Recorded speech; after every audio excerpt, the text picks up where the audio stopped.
Gukesh was clearly fighting for the win, and I think he was doing an excellent job to keep the game alive.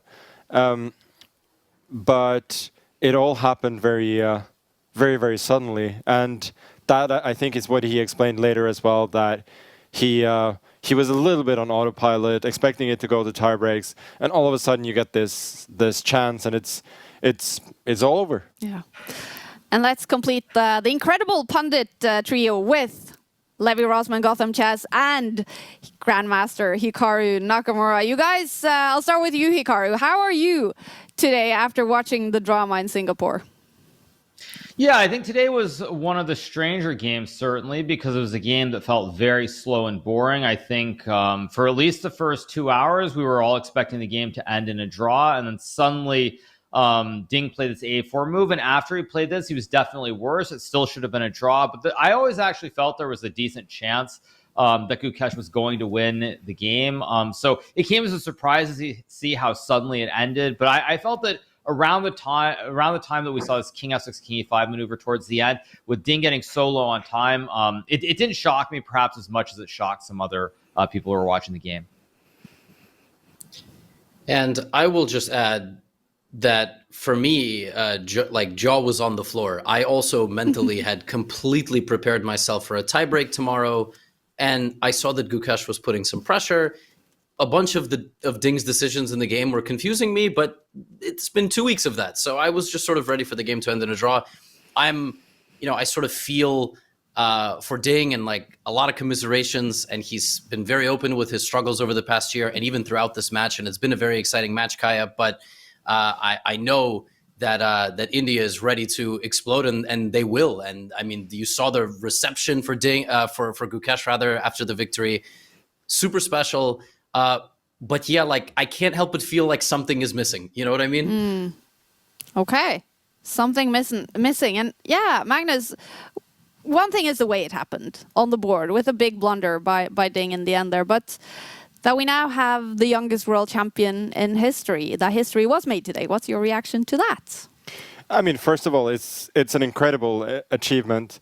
You can say all you will about Ding and the way that he played, but he actually did raise his level during this match, and yet for all we've said about how we probably did expect even more for Gukesh, it feels like he has had more. He's had very good moments. He has had some really weak ones as well, but he is overall, I think, deserved. And especially when we look at the way he got here. First, he was down in the FIDE circuit, won the tournament in Chennai on demand to get here. Then he had an amazing performance in the candidates tournament. Played, I think, one of the better tournaments that we've seen in recent years. There had a great Olympiad, even though that wasn't part of the cycle. And so, like, the total of it is extremely impressive. Even if there's match and the way it ended was maybe not as convincing as people would have thought from the outset.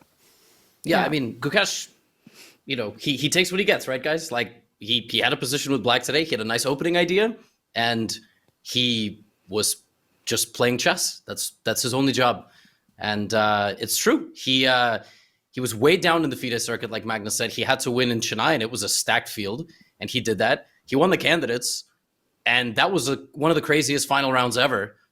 And he won the match, and he keeps finding a way to do it in the most dramatic way, by the way. Like Gukesh did it, like he had to wait in the final round of the candidates, and then here it was another final round game, and completely deserved. And now I just can't wait to see who his first challenger is going to be.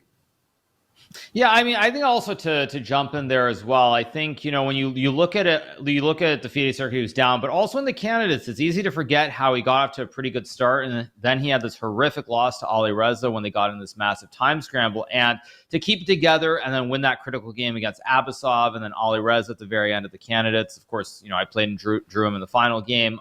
He really showed great composure, and then even in this match, it's easy to forget that he lost the first game, and being down 1-0 in the match, I mean, at 18 years old playing the World Championship, it can be very, very difficult to deal with. But he was just amazing. I mean, the way that he bounced back, the resilience he showed was just truly phenomenal. And I think it speaks to how strong and how great of a world champion he is.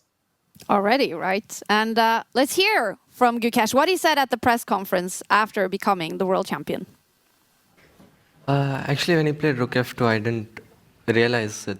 I mean, I was going to play rook b3 almost.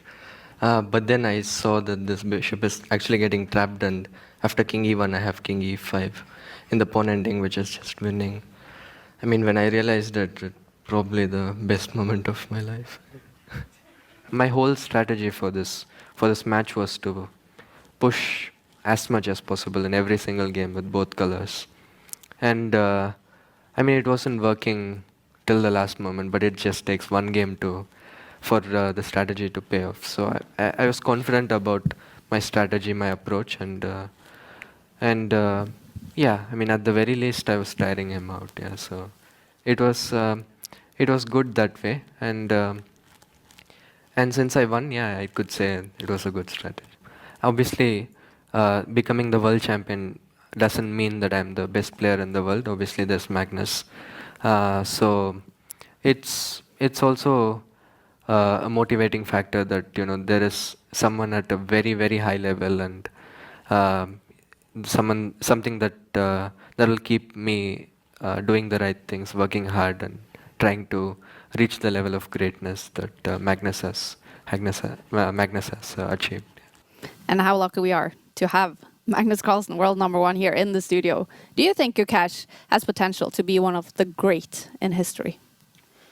I think he has certainly accomplished a lot of things that puts him on that path. I would say it's a little bit early to say. I think it's a really good thing for him that there's two years now until he has to defend his title, because I think if he was playing somebody like Fabi or Hikaru in this match and played the same way, he probably would have had a very difficult time. But when we're talking about what's going to happen in 2 years, like winning this championship, I'm sure it's extremely motivating. So there is a very good chance that he is going to go on a great run of results now, maybe even establish himself as the #2 player in the world, and who knows, maybe in the not too distant future, #1. So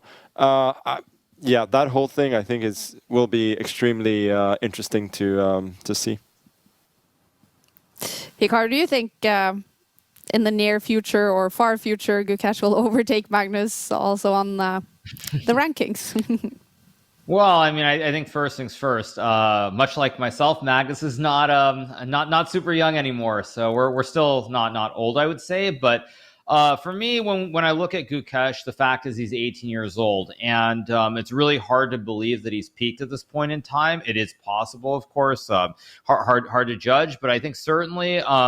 The future is very bright for him. I would say that in this match, I think it's pretty clear that most of us would think that he did not play at his absolute best in the match, and yet he still did win the match. He showed great resiliency. He was very tenacious at critical moments, and so it remains to be seen, but certainly after this win, I think his confidence should be through the roof. He is the new world champion, and I do think there's a good chance that he'll go on a big run here, because also one thing that I was a little bit critical of was I felt that when I heard the team of seconds who were working for him, I thought that the opening preparation was kind of lacking. But it's very easy to forget that in this match, especially when he played e4, the only opening that we saw was the French defense. And so in openings like, say, the Spanish or the Italian or some of the Sicilians, he probably has a lot of ideas that he didn't show yet. And so because of that, I think there's a good chance he will actually have some great results in the future. But I think it's a little bit too early to tell whether he'll pass Magnus. I mean, let's be real.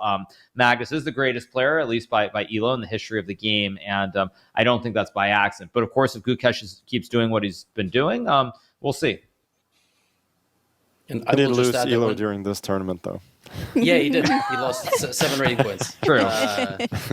I was gonna add that when Gukesh was born, Hikaru was already 2660. So that that just goes to show in perspective how old everybody here is. I'm not gonna say what my rating was. It was not that impressive, and look, this is kind of the looming question. It happens when a champion is not like actively defending the title. But all right, I mean, hey, like screw the circuit, just put Magnus in. Let's go, heads up match. Put it on the rooftop of some skyscraper, and there you have it. You know what I'm saying? Maybe people will be upset because Fabiano and Arjun are trying to win the circuit. But yeah, that's what I'm saying. I don't know. I'm looking forward to the narratives after, like in a couple of weeks. Like who's going to be the next candidate cycle? It's not going to be me. All right, you heard it here What if the price is right? Is there any chance, Magnus? Some sponsors must be watching. Let's no, I mean, let's talk about Gukesh and the match and so on. Like I'm not part of this this circus anymore. No.